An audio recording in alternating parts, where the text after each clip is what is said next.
नमस्कार दोस्तों। सिंग मैथमेटिक्स के एप्लीकेशन प्लेटफॉर्म पे आप लोगों का हार्दिक स्वागत है। जैसा कि हम लोग इससे पहले जो जियोग्राफी की क्लासेस चल रही हैं बहुत ही अच्छे वे में चल रही हैं। जितनी चीज़ें मैंने समझाई हैं, जितनी चीज़ें मैंने आपको बताई हैं, उम्मीद करता हूँ कि आपको बहुत अच्छे तरीके से समझ में आई होंगी। जो चीज़ें मैंने आपको बताई हैं बहुत ही प्यारे प्यारे शब्दों में मैंने उसको बहुत ही सिंपल सिंपल वे में उन चीज़ों को समझाई है। ऐसे कोई भी डिफ़िकल्ट वर्ड का प्रयोग मैंने नहीं किया, ऐसे किसी भी डिफ़िकल्ट शब्द का प्रयोग मैंने नहीं किया जिसकी वजह से आपको दिक्कत हो, जो समझने में आपको परेशानी हो। तो चलिए आज शुरू करते हैं। ये जो है आज लास्ट चैप्टर है, जो अपना चैप्टर चल रहा है उसका लास्ट पोर्शन है, जो बेसिक इंट्रोडक्शन है, जो इंडियन इंट्रोडक्शन है ना। भारत का जो सामान्य परिचय है उसकी आज लास्ट क्लास है। इसके बाद नेक्स्ट क्लास जो होगी अपनी, वहाँ पर हम लोग भारत का फिजिकल डिवीजन पढ़ेंगे। यानी भारत का जो फिजिकल डिवीजन है, जो भौतिक विभाजन है, उसको पढ़ेंगे। लेकिन आज जो है आज की क्लास बहुत महत्वपूर्ण है। इस क्लास को देखना क्यों जरूरी है अभी आपको अभी पता चल जाएगा थोड़े ही टाइम से कि इतनी इंपॉर्टेंट बात मैं क्यों कर रहा हूँ, इस क्लास को इतनी इंपॉर्टेंस में क्यों दे रहा हूँ। ठीक, चलिए शुरू करते हैं। तो जैसा कि मैं आपको बता दूं कि पिछली क्लासेस में क्या क्या हुआ है। तो पिछली क्लास में भारत के बारे में, भारत का नामकरण कैसे हुआ। एक बात और बता दूं कि जो मैं चीज पढ़ा रहा हूं ना आपको, ये चीज आपको यूपीएससी पीएससी स्तर तक लेके जाएगी। आप कोई भी बुक उठा करके देखना, कंटेंट की कमी तो नहीं पड़ेगी आपके पास में। और प्लस जो मैं डेटा आपको दे रहा हूँ, जिस वे में समझा रहा हूँ, जो समझाने का प्रयास कर रहा हूँ, वो समझ लेना कि बहुत ही परफेक्ट है। आपको और कहीं अदर जगह जाने की जरूरत ही नहीं है। आपके पास इतना ही डेटा इनफ है अगर सही ढंग से नोट बना लिया आपने तो। जितनी चीजें पढ़ाई उसका सही से एक प्रॉपर वे में लिखते चलो, जिस तरह से मैं लिखते जा रहा हूँ आपको पूरी की पूरी जानकारी मिल जाएगी। यहीं से आप नोट बनाते चलना और धीरे धीरे धीरे धीरे देखना आपका एक नोट जो होगा वो आपके ज्ञान का भंडार होगा। ठीक, तो हमने भारत का नामकरण कैसे हुआ वो देख लिया है। भारत का विस्तार क्या है, पूरब से पश्चिम की लंबाई क्या है, उत्तर से दक्षिण की लंबाई क्या है, भारत का पूर्वी पॉइंट कौन सा, भारत का पश्चिमी, भारत का सुदूर दक्षिणी, फिर दक्षिणी बिंदु, लैटिट्यूडनल पोजीशन, लॉन्गिट्यूडनल समय कहाँ से देखा जाता है, पूरे वर्ल्ड का समय कहाँ से देखते हैं, भारत का समय कहाँ से देखते हैं, ग्रीनविच रेखा क्या होती है, और इंडियन स्टैंडर्ड टाइम क्या होता है, वो टाइम कहाँ से लेकर के गया है, और भारत के कौन कौन से राज्यों से होकर के इंडियन स्टैंडर्ड टाइम गुजरता है, कर्क रेखा क्या है, कर्क रेखा कहाँ से गुजरती है, सारी की सारी चीजें देख चुके हैं। ठीक, आज हम जो लोग देखेंगे बेसिक बेसिक जानकारी होगी। बेसिक जानकारी का मतलब ये है, देखो आप सामान्य परिचय पढ़ रहे हो, सामान्य परिचय का मतलब है कि भारत के बारे में सामान्यतः जान रहे हो। तो आज जो हम लोग पढ़ने वाले हैं वो जो बेसिक जानकारी होगी वो क्या होगी कि भारत का सबसे बड़ा राज्य कौन सा है, भारत का सबसे छोटा राज्य कौन सा है। ठीक है, भारत का सबसे बड़ा राज्य कौन सा है, भारत का सबसे छोटा राज्य कौन सा है, जनसंख्या के मामले में भी देखेंगे और उसके साथ साथ क्षेत्रफल के मामले में भी देखेंगे। तो आप देखिए, बात करते हैं पहले एरिया के मामले में। बात पहले किसके मामले में करते हैं, एरिया के मामले में।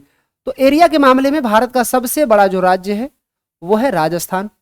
एरिया के मामले में भारत का सबसे बड़ा राज्य कौन सा है, राजस्थान। और सबसे छोटा राज्य कौन सा है, गोवा। एरिया के मामले में सबसे छोटा राज्य कौन सा है। तो क्षेत्रफल के अगर हिसाब से देखें, क्षेत्रफल के हिसाब से देखें तो भारत का सबसे बड़ा राज्य, सबसे बड़ा राज्य, सबसे बड़ा राज्य, क्षेत्रफल के हिसाब से भारत का सबसे बड़ा राज्य कौन सा है, राजस्थान है। बस आप डेटा मैं यहां पर नहीं बता रहा हूं क्योंकि एक टॉपिक ही है जिसको कहते हैं जनसंख्या तथा नगरीकरण। एक टॉपिक ही है जिसका नाम है जनसंख्या तथा नगरीकरण। तो वहां पर पूरा डेटा देख लेंगे कि कितना एरिया है, कितना जनसंख्या, ये सारी सारी चीजें देखेंगे। बस आप एक सिंपल एक वन लाइनर फैक्चुअल डेटा याद रखो कि क्षेत्रफल के हिसाब से देखें तो भारत का सबसे बड़ा राज्य कौन सा है, राजस्थान, है ना। और सबसे छोटा राज्य, सबसे छोटा राज्य, सबसे छोटा राज्य, तो जो सबसे छोटा राज्य है वो गोवा है। राजस्थान का एरिया वैसे 3 लाख, लगभग 3,42,000 किलोमीटर से स्क्वायर किलोमीटर से ज्यादा है। सबसे छोटा राज्य गोवा है। ठीक, उसके बाद अगर बात करें जनसंख्या, जनसंख्या, जनसंख्या के मामले में, पॉपुलेशन के मामले में अगर देखें तो एरिया वाइज था, ये है पॉपुलेशन। तो पॉपुलेशन के हिसाब से भारत का सबसे बड़ा राज्य, सबसे बड़ा राज्य, भारत का सबसे बड़ा राज्य कौन सा है, तो यूपी है, उत्तर प्रदेश है। ठीक है, कौन सा है, तो उत्तर प्रदेश है। और सबसे छोटे की बात करो तो सबसे छोटा राज्य, सबसे छोटा राज्य। तो सबसे छोटा राज्य जनसंख्या के हिसाब से देखें तो सिक्किम है। 8 लाख के लगभग 8 लाख के आसपास जनसंख्या है, ठीक, ज्यादा नहीं है। तो भारत का क्षेत्रफल के हिसाब से देखें तो ये राज्यों की हम बात कर रहे हैं। किसकी बात कर रहे हैं अभी? राज्य की। भारत में 2 क्षेत्र होते हैं, एक होता है स्टेट और दूसरा होता है यूटी। तो अभी हम लोग राज्य की बात कर रहे हैं, ठीक। तो देखिए यहाँ पर एक बार फिर से समझ लीजिए, क्षेत्रफल के हिसाब से देखें तो सबसे बड़ा राज्य जो है, क्षेत्रफल के हिसाब से सबसे बड़ा राज्य कौन सा है? राजस्थान है। क्षेत्रफल के हिसाब से सबसे बड़ा राज्य कौन सा है? राजस्थान हो गया। सबसे छोटा कौन सा है? गोवा हो गया।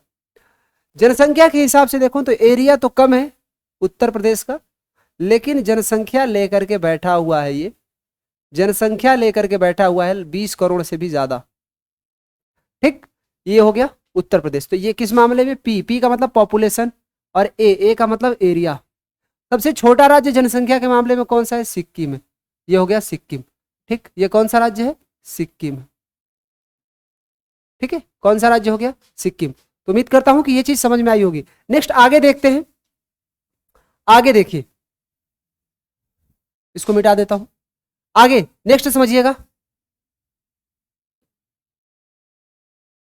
आगे देखिए अगर अपन बात करें यूटी की, किसकी बात करें? यूटी की। यूटी का मतलब क्या होता है? यूनियन टेरिटरीज, संघ शासित प्रदेश, संघ शासित प्रदेश, संघ शासित प्रदेश। तो संघ शासित प्रदेश में क्षेत्रफल की बात करें, क्षेत्रफल की बात करें तो क्षेत्रफल सबसे ज्यादा किसका है? बड़ा सबसे किसका है? तो सबसे ज्यादा बड़ा जो है अंडमान एंड निकोबार का, सॉरी जम्मू एंड कश्मीर का है, जम्मू एंड कश्मीर का है। लेकिन अगर यहीं अपन बात करें छोटे में, छोटा, तो सबसे छोटा किसका है? तो छोटा है लक्षद्वीप का, लक्षद्वीप, लक्षद्वीप का एरिया सबसे छोटा है, ठीक। और जनसंख्या की अगर बात करें, जनसंख्या, तो जनसंख्या की अगर अपन बात करोगे, पॉपुलेशन की बात करोगे, तो सबसे ज्यादा बड़ा पॉपुलेशन किसका है? तो दिल्ली का है। पॉपुलेशन के मामले में कौन है? दिल्ली है। और छोटा कौन है? तो छोटा पांडुचेरी, सॉरी लक्षद्वीप ही, लक्षद्वीप। लिख लो जल्दी से, जल्दी से इसको लिख लीजिए, लक्षद्वीप।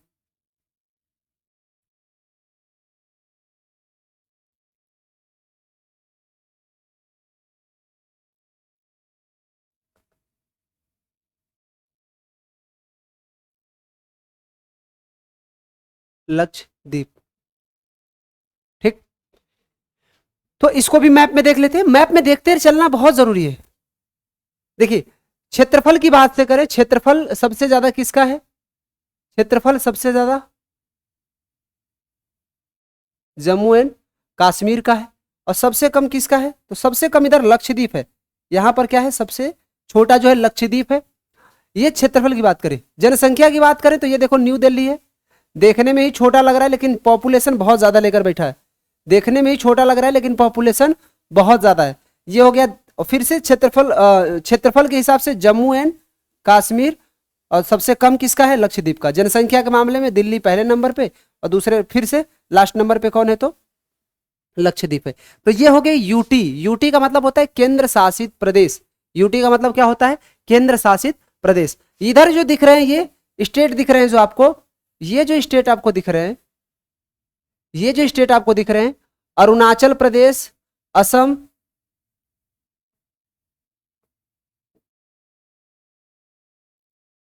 ये जो आपको स्टेट दिख रहे हैं, अरुणाचल प्रदेश, असम, नागालैंड, मणिपुर, मिजोरम और त्रिपुरा, इनको क्या कहा जाता है? तो इनको कहा जाता है 7 सिस्टर स्टेट कहते हैं। इनको क्या कहते हैं? 7 सिस्टर स्टेट, यानी 7 बहनें, 7 बहनें, ठीक। 7 सिस्टर स्टेट किसे कहते हैं? तो 7 सिस्टर स्टेट अरुणाचल प्रदेश, असम, नागालैंड, मणिपुर, मिजोरम, त्रिपुरा और मेघालय को कहा जाता है। क्लियर? अगर पूछ ले आपसे एग्जाम में कि बताइए इन 7 सिस्टर्स का भाई कौन है, इन 7 सिस्टर्स का भाई कौन है? तो सिक्किम है। इनका भाई कौन है? सिक्किम है।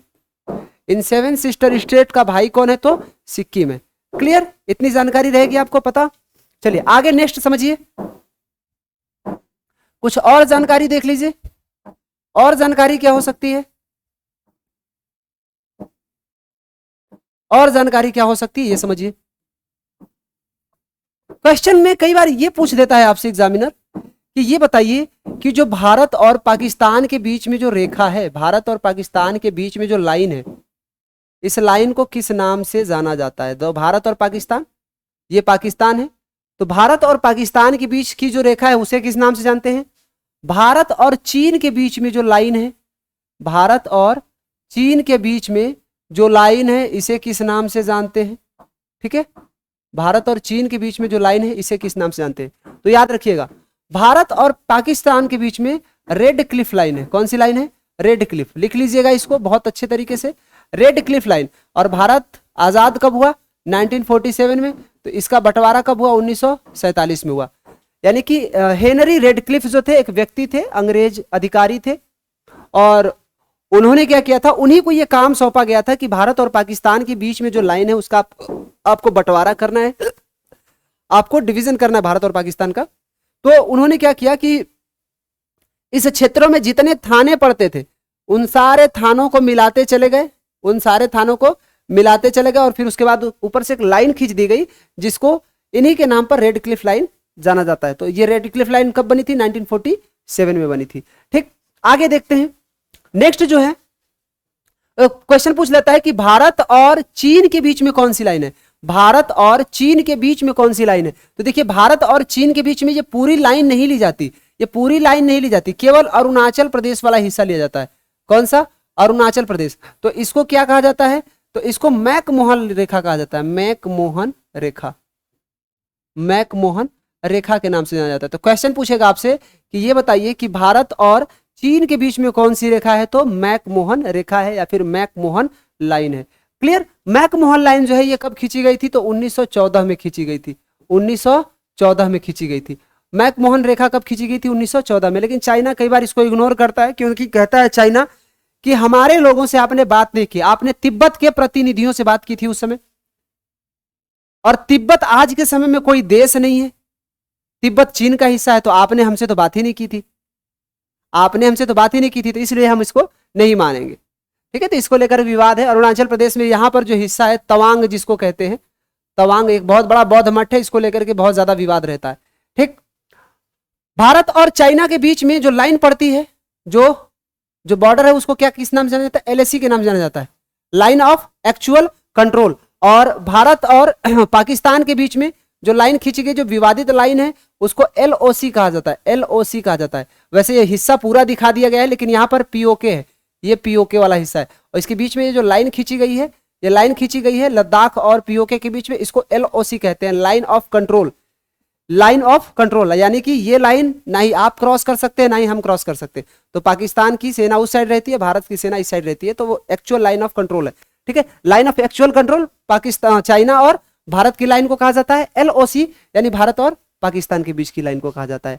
क्लियर? तो यहां पर इसको मैं फिर से लिख देता हूं, इसको फिर से लिख देता हूं।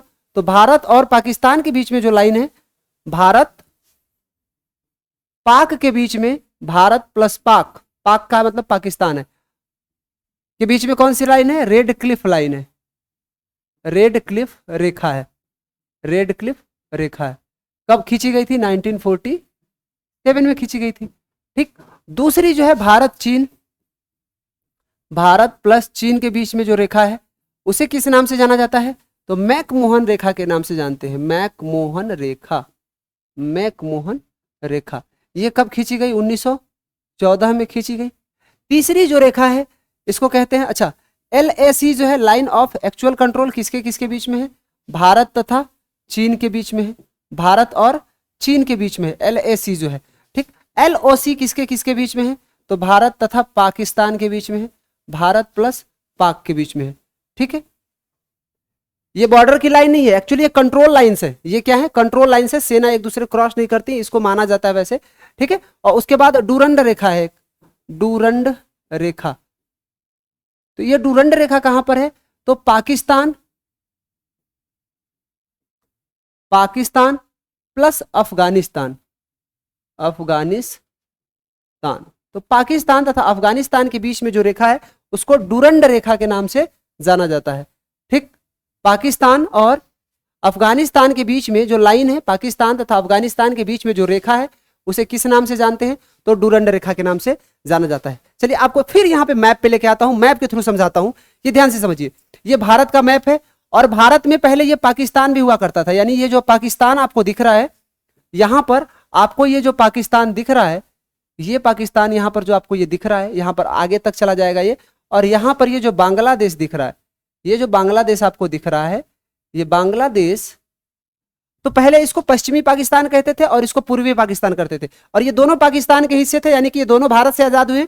तो इससे पहले ये भारत के हिस्से हुए करते थे। यानी ये वाला जो पोर्शन आपको दिख रहा है, ठीक है, ये वाला जो पोर्शन आपको दिख रहा है ये भी भारत का हिस्सा था, और ये वाला जो पोर्शन आपको दिख रहा है ये भी पहले भारत का हिस्सा हुआ करता था, ये भी पहले भारत का ही हिस्सा हुआ करता था। क्लियर? यानी ये वाला जो हिस्सा आपको दिखा रहा हूं अभी, जो मैप में मैंने यहाँ पे कलर किया है, ये वाला और ये वाला, ये दोनों भारत के ही हिस्से हुए करते थे। पहले किसके हिस्से हुए करते थे? भारत के हिस्से हुए करते थे।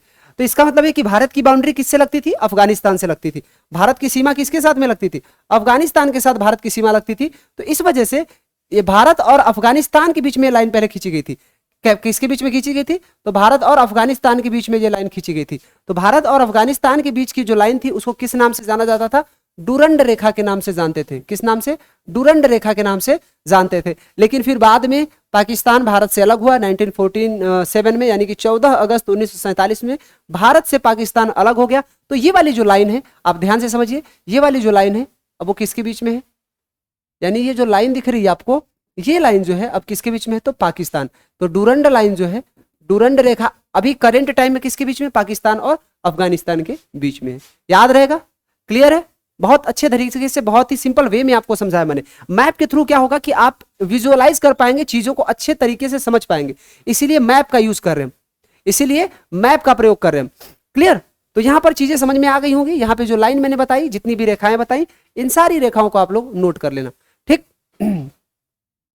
चलिए आगे बढ़ते हैं, नेक्स्ट देखते हैं। और देखिए आपको एक बात और बता दूं कि यहां पर मैं अब इसके बाद मैं ये नहीं बताऊंगा आपको कि भारत के कौन से राज्य की कहां सीमा लगती है, अभी कुछ बताऊंगा वहां से आप कर लेना। ठीक, तो भारत के पड़ोसी देख, नेक्स्ट जो होगा, नेक्स्ट जो है भारत के पड़ोसी देश, भारत के पड़ोसी देश, तो समझिए भारत के पड़ोसी देश, पड़ोसी देश, neighbour countries of India, Bharat के पड़ोसी देश, नेबर कंट्रीज ऑफ इंडिया, यानी कि भारत के कौन कौन से पड़ोसी देश हैं। ठीक, तो भारत के पड़ोसी देशों की कुल संख्या कितनी है? 9 है। भारत के कुल कितने पड़ोसी देश हैं? भारत के कुल 9 पड़ोसी देश हैं, और 9 पड़ोसी देशों में से स्थलीय सीमा यानी लैंड के थ्रू भारत कितने देशों के साथ टच होता है? तो स्थलीय सीमा भारत की 9 देशों के साथ लगती है, 7 देशों के साथ लगती है। कितने देशों के साथ? 7 देशों के साथ में लगती है। ठीक है, तो ये 7 देश कौन कौन से हैं ये भी देख लेते हैं, समझ लेते हैं। चलिए यहां फिर से मैप पे आते हैं। तो भारत के पड़ोसी देशों की कुल संख्या कौन सी है, कितनी है? तो एक हो गया पाकिस्तान, एक है पाकिस्तान। दूसरा देखेंगे तो इस वाले क्षेत्र में जम्मू एंड कश्मीर, लद्दाख वाले क्षेत्र में यहां पर अफगानिस्तान टच हो रहा है, तो 2 हो गया। तीसरा क्या है? चाइना है। चौथा नेपाल है। पांचवा यहां पर भूटान है। छठवां क्या है? इधर म्यांमार है। सातवां क्या है? बांग्लादेश है। आठवां जो है यहां पे, आठवां देखिए, यहां पर देखिए ध्यान से, 8वें नंबर पे क्या है? तो 8वें पे ये श्रीलंका हो गया। और 9वें पे क्या है? तो 9वें पे इस साइड में यहां पे जाओगे तो यहां पर मालदीव है। यहां पर क्या है? मालदीव है। यहां पर कौन सा है? मालदीव है। ठीक है, तो भारत की जो सीमाएं हैं, भारत की जो सीमाएं हैं वह कितनी देशों के साथ लगती है? 9 देशों के साथ में लगती है। कितने देशों के साथ में? तो 9 देशों के साथ में भारत की यह सीमा लगती है। ठीक,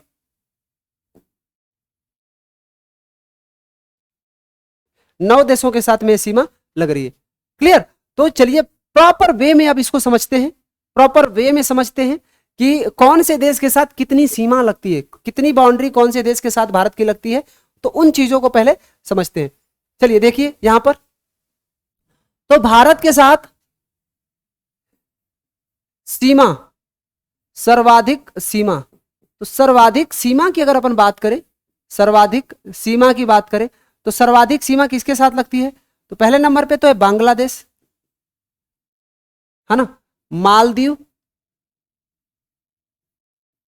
तथा श्रीलंका जो है, मालदीव तथा श्रीलंका जो है समुद्र के थ्रू जुड़े हुए।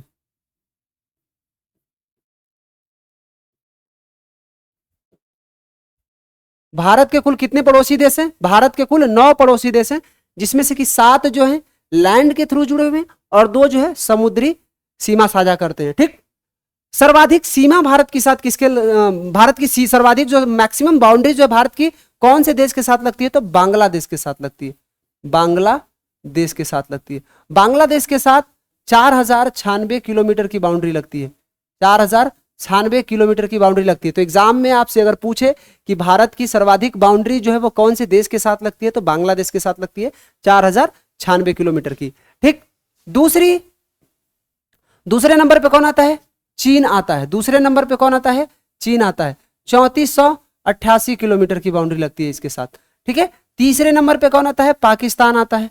तीसरे नंबर पे कौन आता है? तो पाकिस्तान आता है, तीसरे नंबर पे पाकिस्तान आता है।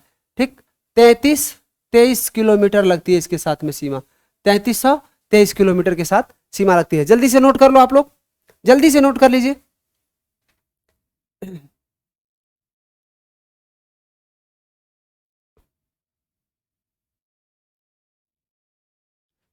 ठीक, आगे देखें, नेपाल के साथ, नेपाल के साथ, नेपाल के साथ कितनी लगती है? 1751 किलोमीटर की सीमा लगती है, 1751 किलोमीटर की सीमा किसके साथ लगती है? नेपाल के साथ लगती है। ठीक, आगे बढ़ते हैं, नेक्स्ट देख लेते हैं। नेक्स्ट समझिए, नेक्स्ट बाउंड्री जो है वो किसके साथ? म्यांमार के साथ, म्यांमार के साथ। ठीक है, म्यांमार के साथ कितनी बाउंड्री लगती है? 1643 किलोमीटर, 1643 किलोमीटर बाउंड्री किसके साथ लगती है? म्यांमार के साथ लगती है। ठीक, उसके बाद भूटान है, भूटान, भूटान के साथ कितनी बाउंड्री लगती है? भूटान के साथ 699 किलोमीटर की सीमा लगती है। भूटान के साथ कितनी की सीमा लगती है? 699। फिर अफगानिस्तान, अफगानिस्तान, अफगानिस्तान के साथ कितनी सीमा लगती है?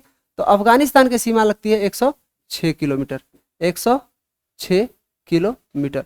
क्लियर? तो यहां पर एक चीज आपने समझ लिया होगा कि भारत का कौन सा राज्य, भारत की जो मतलब भारत के जो पड़ोसी देश हैं वो कौन कौन से हैं और उनकी सीमाएं किसके साथ टच होती हैं। ध्यान समझिए, यहां पर एक बार फिर से मैं समझा देता हूं आपको। जो भारत के पड़ोसी देश हैं उनकी कुल संख्या कितनी है? 9 है। कौन कौन से पड़ोसी देश हैं?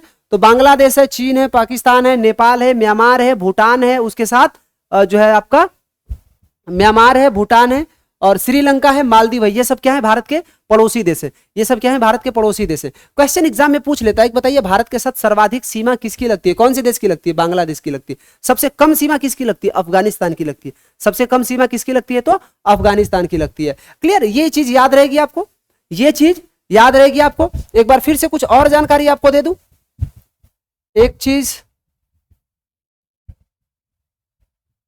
एक जानकारी और दे देता हूं आपको। ये जानकारी क्या है ये समझिए।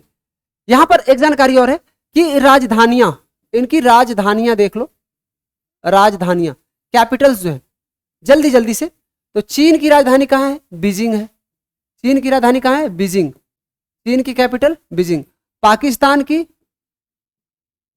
पाकिस्तान की राजधानी इस्लामाबाद है, इस्लामाबाद। पाकिस्तान की कैपिटल कहां है? इस्लामाबाद। अफगानिस्तान की कैपिटल कहां है? अफगानिस्तान।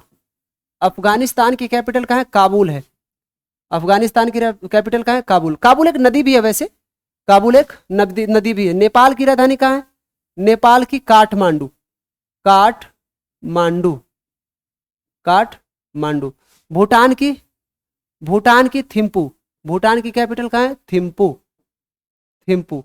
ठीक, और देखिए म्यांमार की, म्यांमार की राजधानी कहां है? नेपिडे, नेपिडे। श्रीलंका, श्रीलंका, श्रीलंका की श्री जयवर्धनेपुरम, श्री जयवर्धनेपुरम। ठीक है, मालदीव, मालदीव की कैपिटल कहां है? माले है, मालदीव की कैपिटल कहाँ है? माले है। याद रहेगा? 3 2 5 5 3 8, एक कौन सा छूट गया? चीन, बांग्लादेश, बांग्लादेश, बांग्लादेश की राजधानी कहाँ है? ढाका है। बांग्लादेश की कैपिटल कहाँ है? ढाका है। ठीक है, ये याद रहेगा आप लोगों को। तो ये देखो, आपको मैं बता दूं कि बेसिक बेसिक आप, मैं ये नहीं मानता कि आप में से कौन किस स्तर पे जाकर के तैयारी कर रहा है, लेकिन मैं यही उम्मीद करता हूं कि जितने भी जन हैं, चाहे वो बड़े लेवल पे हो चाहे छोटे लेवल पे, सारे लोग मेरे लिए समान ही है। तो मैं ये सोच रहा हूं कि अभी शुरुआत की है हम लोग एक बेसिक से, मतलब ये समझ लो कि जिसे छोटा बच्चा नहीं होता है उसको जिसे छोटी छोटी छोटी छोटी चीजें सिखाई जाती है, वैसे मैं आपको सिखा रहा हूं। आपके लिए कोई हार्ड एंड सॉफ्ट, मतलब कोई हार्ड रूल नहीं है, एकदम छोटी छोटी छोटी छोटी चीजें आपको यहां से समझाना मैं शुरू कर रहा हूं। ठीक, एकदम बेसिक से आपको चीजें मैं समझा रहा हूं। तो यहां पर देखिए, फिर से इनको दिखा देता हूं। भारत के पड़ोसी देशों की कुल संख्या कितनी है? तो पड़ोसी देशों की कुल संख्या कितनी है? 9 है। एक जो है अफगानिस्तान, दूसरा जो है पाकिस्तान, है ना। भारत के उत्तर और पश्चिम में पाकिस्तान है, भारत के उत्तर में नेपाल हो गया, फिर उसके बाद चीन हो गया, फिर भूटान हो गया, ये देखिए। उसके बाद यहां पर बांग्लादेश हो गया, ये क्या है? म्यांमार हो गया। नीचे जाओगे तो यहां पर 8वें नंबर पे श्रीलंका, और यहां पर जाओगे 9वें नंबर पे तो मालदीव होगा। अब ये बाउंड्री आपको, क्योंकि आपको मैं बता चुका हूं 28 राज्य और 8 केंद्र शासित प्रदेशों के बारे में बता चुका हूं। तो यहां पर अगर कोई क्वेश्चन पूछे कि बताइए पाकिस्तान के साथ भारत के कौन कौन से राज्य लगते हैं, तो अब यार ये मत मेरे से कहना कि सर आपने बताया नहीं। आपको मैप का एक्सपर्ट मैं बना दूंगा। तो कौन सा लगता है? गुजरात लगता है, राजस्थान लगता है 2 राज्य, पंजाब 3 राज्य, और जम्मू एंड कश्मीर। तो 3 राज्य लगते हैं और 1 यूटी लगता है। 3 राज्य लगते हैं और 1 केंद्र शासित प्रदेश लगता है। तो क्वेश्चन अगर पूछे आपसे कि ये बताइए कि पाकिस्तान के साथ कितने राज्य लगते हैं भारत के, तो बोल देना 3 राज्य लगते हैं, 1 केंद्र शासित प्रदेश लगता है। अगर पूछे कि चीन के साथ कितने लगते हैं, तो चीन के साथ 1 लद्दाख यूटी ये हो गया, फिर हिमाचल प्रदेश, उत्तराखंड, सिक्किम, अरुणाचल प्रदेश, यानी 4 राज्य 1 केंद्र शासित प्रदेश किसके साथ लगते हैं? चीन के साथ में लगते हैं। अगर पूछ ले कि बताइए बांग्लादेश के साथ, तो बांग्लादेश के साथ में कौन कौन सा? तो वेस्ट बंगाल 1 हो गया, दूसरा असम हो गया, तीसरा मेघालय हो गया, चौथा मिजोरम हो गया, और उसके बाद फिर त्रिपुरा हो गया। तो 5 राज्य लगते हैं। सबसे ज्यादा बाउंड्री शेयर किसके साथ में होती है? सबसे ज्यादा बाउंड्री शेयर बांग्लादेश के साथ में होती है। म्यांमार के साथ में अरुणाचल प्रदेश लगता है, नागालैंड लगता है, मणिपुर लगता है और मिजोरम लगता है। तो 4 राज्य इसके साथ में लगते हैं। तो ये बेसिक बेसिक जानकारियां हैं। आप मैप देख लो, मैप देख करके चीजों को समझ लेना। अब इसमें उतना ज्यादा डिटेल्स में मैं नहीं जाऊंगा। ठीक, चलिए आगे बढ़ते हैं, नेक्स्ट देखते हैं। नेक्स्ट चीजों को समझिए। तो जो नेक्स्ट चीज है वो नेक्स्ट क्या है? नेक्स्ट क्या है ये समझ लीजिए। तो नेक्स्ट जो है चैनल तथा जल संधि है। नेक्स्ट क्या है? चैनल तथा जल संधि। जल संधि, चैनल तथा जल संधि। देखिए चैनल यानी कि स्ट्रेट होते हैं, स्ट्रेट तथा पासेस, चैनल तथा जल संधि। चैनल क्या होते हैं ये समझ लो। चैनल का मतलब ये होता है कि ये थोड़े बड़े होते हैं। चैनल जो होते हैं थोड़े बड़े होते हैं, इनकी लेंथ थोड़ी बड़ी होती है। और ये जो 2 बड़े जल क्षेत्र हैं, ये जल क्षेत्र हो गया, ठीक है, ये जल क्षेत्र हो गया, और इधर लैंड हो गया। एक लैंड इधर, इधर भी लैंड हो गया, यानी यहां पर लैंड है और इधर भी लैंड है। इन दोनों क्षेत्रों को जो जोड़ने वाला जो बीच में गैप होगा, है ना, यहाँ पे इसमें बीच में पानी होगा, इसी को क्या कहते हैं? चैनल कहते हैं। इसी को क्या कहते हैं? चैनल कहते हैं। और दूसरा पासेज क्या होता है? तो पासेज भी सेम चीज होता है, लेकिन इसमें क्या होता है? डिस्टेंस कम होती है। इसमें डिस्टेंस क्या होती है? कम होती है। ठीक, चैनल में डिस्टेंस ज्यादा होती है, पास में डिस्टेंस कम होती है। पासेज जो होते हैं इनमें डिस्टेंस कम होती है। ठीक है, यानी कि जो चैनल होते हैं इनमें डिस्टेंस ज्यादा होती है और जो पासेस होते हैं उनमें डिस्टेंस कम होती है। तो इन्हीं के बारे में हम लोग समझेंगे। जैसे 8 डिग्री चैनल क्या है, 9 डिग्री चैनल क्या है, 10 डिग्री चैनल क्या है, ठीक है। उसके बाद ग्रेट चैनल क्या है, इन सारे चैनल के बारे में हम देखेंगे। ठीक है, ये समझिए 8 डिग्री चैनल, आपने सुना होगा कि 8 डिग्री चैनल ये क्या है? 8 डिग्री चैनल, तो 8 डिग्री चैनल जो है ये जोड़ता है मालदीव तथा मिनिकॉय के बीच में। मिनिकॉय काय के बीच में, ठीक, मालदीव तथा मिनी काय के बीच में है। देखिए अगर आप धरती का अगर ये चित्र देखे होंगे, जब मैं आपको लैटिट्यूड और लॉन्गिट्यूड पढ़ा रहा था तो वहां पे मैंने बताया था कि ये जो 0 डिग्री है और 0 डिग्री के ऊपर 1-1 डिग्री बढ़ के जाओगे तो 90 डिग्री होगा, और इस 0 से नीचे आओगे तो 1-1 डिग्री बढ़ के आओगे तो 90 डिग्री होगा। तो 1 2 3 4 5 6 7 8, तो मान ले एग्जाम्पल के तौर पे आप ऐसा समझ लीजिए कि यहां पर हमने क्या कर लिया, यहां पर 0 है और यहां पर 8 डिग्री हो गया। तो 8 डिग्री अगर ये लाइन अगर ऐसे खींचते चले जाओ तो ये 8 डिग्री बीच में जहां जहां से गुजरते जाएगी तो किसी न किसी देश के बीच से होकर के जाएगी, या फिर किसी न किसी 2 देशों के बीच से होकर के गुजरेगी। तो यही है 8 डिग्री, यही है 9 डिग्री। ऊपर जाओगे तो क्या होगा, 9 डिग्री, ऊपर चले जाओगे तो ये 10 डिग्री। तो यही जो लाइन है, जो एक इमेजिनरी लाइन खींची गई है, जो लैटिट्यूडनल लाइन खींची गई है, वो भारत के कौन कौन से क्षेत्रों से होकर के गुजरती है उसी को देखना है। क्योंकि भारत की पोजीशन 8 डिग्री से ही शुरू होती है, 8 डिग्री 4 मिनट से लेकर 37 डिग्री 6 मिनट के बीच में है। तो इसका मतलब है कि 8 डिग्री भी भारत के यहां से होकर के गुजरेगा, 9 डिग्री भी भारत के यहां से होकर के गुजरेगा, और 10 डिग्री भी भारत के यहां से होकर के गुजरने वाला। क्लियर, इन चीजों को आप समझना। तो 8 डिग्री चैनल जो है यह कहां से होकर के गुजरता है, तो लक्षद्वीप का एक द्वीप है जिसको कहते हैं मिनिकॉय, लक्षद्वीप में पड़ता है, लक्षद्वीप में। तो लक्षद्वीप भारत में ही है, ठीक है, लक्षद्वीप कहां पड़ता है, भारत में ही पड़ता है। 9 डिग्री चैनल, 9 डिग्री चैनल आपको मैं दिखाऊंगा अभी इसको। 9 डिग्री चैनल जो है ये कहां से कहां तक, तो मिनिकॉय से लेकर के मिनिकॉय तथा लक्षद्वीप के बीच में, लक्षद्वीप के बीच में, लक्षद्वीप के बीच में, ठीक है। तो जो 9 डिग्री चैनल है वो कहां से, लक्ष्य। 10 डिग्री चैनल जो है, 10 डिग्री चैनल, 10 डिग्री चैनल कहां से कहां के बीच में गुजरता है, तो little Andaman, little Andaman, little Andaman तथा कार निकोबार, कार निकोबार के बीच में, लिटिल अंडमान तथा कार निकोबार से होकर के क्या गुजरता है, 10 डिग्री चैनल। और उसके बाद जो ग्रेट चैनल है, ग्रेट चैनल, जो ग्रेट चैनल है वो कहां, तो इंदिरा पॉइंट तथा इंडोनेशिया, इंडोनेशिया के बीच में, इंदिरा पॉइंट तथा इंडोनेशिया के बीच में क्या है, तो ग्रेट चैनल है। लिख लीजिए जल्दी से, जल्दी से लिख लीजिए।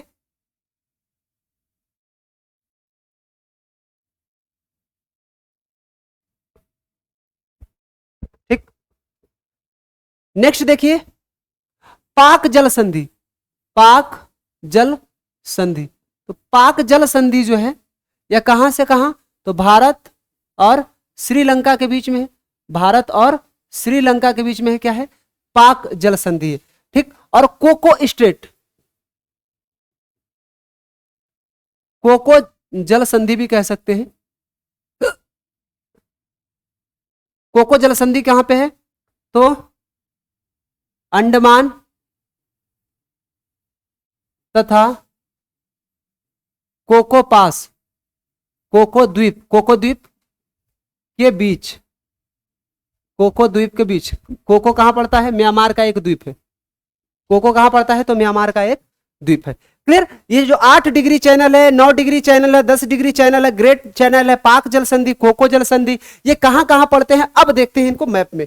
देखो मैप से जितना ज्यादा समझोगे उतना ज्यादा आसानी होगी। अब मैप में इनको देख लेते हैं कि कहां कहां है। देखिए अब इनको समझिए, अच्छे तौर पे समझिए।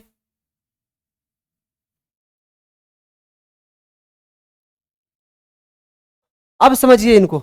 अब इस मैप को मैं क्या करता हूं, थोड़ा ऊपर लेके जाता हूं, थोड़ा सा ऊपर लेके जाता हूं। और अगर भारत की पोजीशन समझनी हो तो देखो यहां से ये वाली जो लाइन है ये 8 डिग्री होगी, पिछली क्लास में मैं आपको बता ही चुका हूं। और ऊपर जो होगा वो 37 डिग्री होगी, इस साइड जो है 97 होगा और इधर 68 होगा, ठीक। तो 8 डिग्री लाइन कहां से गुजरती है, तो ये समझ लीजिए। 8 डिग्री लाइन यहां पर देखिए, यहां पर क्या पड़ता है, यहां पर मालदीव है, यहां पर क्या है, मालदीव है, ठीक। यहां पर क्या है, तो मालदीव है। लेकिन यहां पर मालदीव मैप में दिया नहीं है तो आपको समझा देता हूं। यहां पर क्या है, मालदीव है, यहां पर मालदीव है, और यही मालदीव मान लो छोटे छोटे आइलैंड है, और यहां मालदीव है, और इसके जस्ट ऊपर यहां पर क्या पड़ता है, मिनी काय पड़ता है, मिनी काय, मिनी काय। तो यहीं से होकर के एक लाइन गुजरती है जिसको कहते हैं 8 डिग्री लैटिट्यूड लाइन। कौन सी डिग्री, 8 डिग्री जो लैटिट्यूड लाइन है, 8 डिग्री जो लेटीट्यूड लाइन है इसी को क्या कहते हैं, 8 डिग्री चैनल कहते हैं। क्योंकि देखो दो क्षेत्रों के बीच से गुजर रही कि नहीं, ऊपर मिनिकॉय पड़ रहा है और नीचे क्या है, तो नीचे पड़ रहा है आपका मालदीव। तो ये देखो बीच से चैनल गुजर रहा है कि बीच में पानी है और दोनों साइड क्या है, लैंड है, दोनों साइड क्या है, लैंड है। तो ये चैनल गुजर रहा है कि नहीं, तो 8 डिग्री हो गया। 9 डिग्री कहां, तो 9 डिग्री ये आपका लक्षद्वीप दिख रहा है, यहां पर क्या है, लक्षद्वीप और ये मिनिकॉय। तो लक्षद्वीप और मिनिकॉय के बीच से कौन सा चैनल जाता है, तो 9 डिग्री चैनल होकर के गुजरता है। कौन सा, 9 डिग्री। 10 डिग्री चैनल कहां से गुजरता है, तो 10 डिग्री चैनल यहां पर ध्यान से समझिए, 10 डिग्री चैनल जो है ये है आपका अंडमान, लघु अंडमान, ये लघु अंडमान है, लघु अंडमान है। और ये नीचे देखोगे तो क्या है, car Nicobar, car Nicobar, car Nicobar. तो इनके बीच से जो गुजरता है, इनके बीच से जो चैनल गुजरता है उसे किस नाम से जानते हैं, तो 10 डिग्री चैनल के नाम से जानते हैं। कौन से डिग्री, तो 10 डिग्री चैनल के नाम से जानते हैं। ठीक, उसके बाद बात करते हैं कोको पास। तो कोको की अगर बात करोगे तो ये देखो यहां पर ये कोको पास जो है इस साइड जो है ये म्यांमार पड़ रहा है, ये क्या है, म्यांमार है। और म्यांमार का एक आइलैंड है जिसको कहते हैं कोको आइलैंड। क्या कहते हैं, कोको आइलैंड। ये कोको आइलैंड और ये देखो अंडमान है, ये क्या है, अंडमान है। तो अंडमान, ये ऊपर अंडमान पड़ता है और नीचे निकोबार पड़ता है। ठीक है, तो ये अंडमान हो गया, ये पूरा का पूरा अंडमान हो गया और ये हो गया कोको। तो इनके बीच का जो लाइन है, यानी इनके बीच का जो चैनल है ना, इनके बीच का जो स्ट्रेट है उसको कोको स्ट्रेट या कोको जल संधि के नाम से जाना जाता है। ये क्या है, तो कोको जल संधि है, कोको जल संधि, जल संधि। देखो दो जगहों के बीच से होकर ये पानी गुजर रहा है। ठीक है, तो ये क्या हो गया, कोको जल संधि। और एक क्या था, एक क्या था, तो एक और था जिसको हम लोग क्या कहते हैं, एक और था जिसको हम लोग कहते हैं कि ग्रेट चैनल। तो जो ग्रेट चैनल है वो देखिए यहां पर ये हो गया आपका इंदिरा पॉइंट। क्या है, इंदिरा पॉइंट। भारत का सबसे दक्षिणी पॉइंट जो है वो इंदिरा पॉइंट ही है। और इसके बाद अगर आप जाओगे तो उधर इंडोनेशिया शुरू हो जाता है। उसके आगे क्या शुरू हो जाता है, इंडोनेशिया शुरू हो जाता है। तो आगे इंडोनेशिया है और इसके बीच से ये जो पास बनेगा, जो बीच में जो जगह होगी वही क्या होगी, ग्रेट चैनल के नाम से जानी जाएगी। किस नाम से जानी जाएगी, ग्रेट चैनल के नाम से जानी जाएगी। क्लियर, उम्मीद करता हूं कि आप ये समझ चुके होंगे, अब समझ चुके होंगे, क्योंकि मैप के थ्रू अगर बता दिया आपको तो अब कोई दिक्कत नहीं होने वाली। मैप के थ्रू आपको समझा दिया तो अब आपको कोई दिक्कत नहीं होने वाली। ठीक है, तो 8 डिग्री चैनल क्या है, 9 डिग्री चैनल क्या है, 10 डिग्री चैनल क्या है, ग्रेट चैनल क्या है, पाक जल संधि क्या है, कोको जल संधि क्या है, और ये कहां कहां से होकर के किनके किनके बीच में है ये भी आपको पता चल गया। ठीक है, चलिए कुछ और लाइन देख लेते हैं अपन, एक आक दो और लाइन देख लेते हैं। इसी मैप को थोड़ा और डाउन करते हुए, थोड़ा सा और डाउन करते हुए मैं चीजों को और समझा रहा हूं प्यार से। देखिए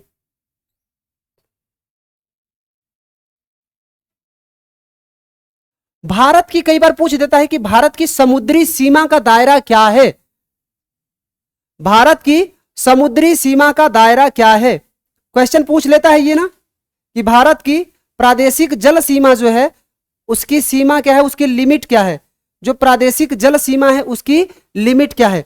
तो इसका मतलब क्या होता है, प्रादेशिक जल सीमा का मतलब क्या होता है ये समझो। देखिए ये आपको इधर दिख रहा है बंगाल की खाड़ी है, इधर अरब सागर है, नीचे जाओगे तो हिंद महासागर है। ठीक, तो ये समुद्र है, तो ये समुद्र क्या भारत के अंडर में है क्या, हिंद महासागर नाम है, तो हिंद महासागर यानी भारत का नाम है, तो इसका मतलब वो भारत के अंडर में क्या, तो ऐसा नहीं है। ठीक है, समुद्र के भी कुछ नियम कानून होते हैं, समुद्र के अपने नियम कानून है। तो इसमें नियम कानून ये है कि अगर यहां से, अगर इस बेस लाइन से, ये जो बेस लाइन है समुद्र की, ये लाइन दिख रही है, यहां से शुरुआत होता है समुद्र का, अगर यहां से अगर अपन देखें तो 12 मील तक, कितना, 12 मील तक, 12 मील तक इसको कहा जाता है प्रादेशिक जल सीमा। किस नाम से जाना जाता है, टेरिटोरियल, प्रादेशिक जल सीमा, टेरिटोरियल लाइन कहा जाता है, प्रादेशिक जल सीमा। 1 मील बराबर प्रादेशिक जल सीमा, तो 12 समुद्री मील है। वैसे ये क्या है, 12 समुद्री मील, 12 समुद्री मील, तो 12 समुद्री मील। ठीक, क्या है, प्रादेशिक जल सीमा। क्वेश्चन पूछ लेता है कि ये बताइए भारत की समुद्र में प्रादेशिक जल सीमा की लंबाई कितनी है, तो कितनी है, 12 समुद्री मील। 12 समुद्री मील यानी 1 समुद्री मील बराबर कितना होता है, 1 समुद्री मील बराबर होता है 1.8 किलोमीटर, 1.8 किलोमीटर। भारत के जो प्रादेशिक जल सीमा की लंबाई है वो कितनी है? 12 समुद्री मील है। यानी 12 समुद्री मील, इस बेस लाइन से लेते हुए 12 समुद्री मील तक जो है वो पूर्ण रूप से भारत के कब्जे में होगा। किसके कब्जे में होगा? तो ये भारत के कब्जे में होगा। ये पूर्ण रूप से भारत के कब्जे में होगा। ये पूर्ण रूप से जो लंबाई आपको दिख रही है यहां से यहां तक, आगे दोनों साइड, ऐसा नहीं है, जहां जहां समुद्र होगा भारत से लगता हुआ वो पूर्ण रूप से किसके कब्जे में होगा? भारत के कब्जे में होगा। इस क्षेत्र में क्या करता है? भारत का पूर्ण रूप से अधिकार है। अगर कोई विमान अगर इधर आ गया, पनडुब्बी आ गई, कोई नेवी से संबंधित कोई चीज आ गई, एयरफोर्स से संबंधित, तो भारत तुरंत पकड़ लेगा उनको, उनको छोड़ने वाला नहीं है। ठीक, अब इसके बाद अगर अपन भारत के मतलब जो सीमा की बात कर रहे हैं, उसके बाद अगर बात करें तो 24 माइल तक है ना, इसके बाद 24 माइल तक, यहां शुरू करके 24 माइल तक, यानी 24 माइल तक क्या कहते हैं? संलग्न क्षेत्र कहते हैं। क्या कहते हैं? संलग्न क्षेत्र कहते हैं। संलग्न क्षेत्र कहते हैं। तो जो संलग्न क्षेत्र है वो कहां से कहां तक? ये देखिए, ये हो गया, ये संलग्न क्षेत्र है। ठीक, यहां तक भारत क्या कर सकता है? साफ सफाई कर सकता है, मछली पकड़ सकता है। ये इस क्षेत्र में साफ सफाई, इधर शुल्क वसूली कर सकता है, ये भारत के ही अंडर में आएगा। ठीक है, और उसके बाद जो है 200 समुद्री मील तक, ठीक, उसके बाद जो है 200 समुद्री मील तक, इसके बाद आगे जो 200 समुद्री मील है इसको किस नाम से जाना जाता है? अनन्य क्षेत्र के नाम से जाना जाता है। अनन्य क्षेत्र के नाम से जाना जाता है। ये देखो, ये 24 माइल तक था, 24 समुद्री मील। ठीक है, और ये कितना था? 12 समुद्री मील था। और ये कितना है? 200 समुद्री मील।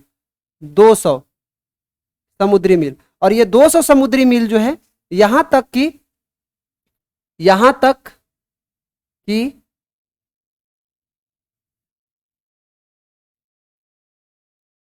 यानी भारत का जो समुद्री विस्तार है वो कहां तक है? इतनी दूरी तक है। भारत का जो समुद्री विस्तार है वो कहां तक है? इतनी दूरी तक है। क्लियर? समझ में आया?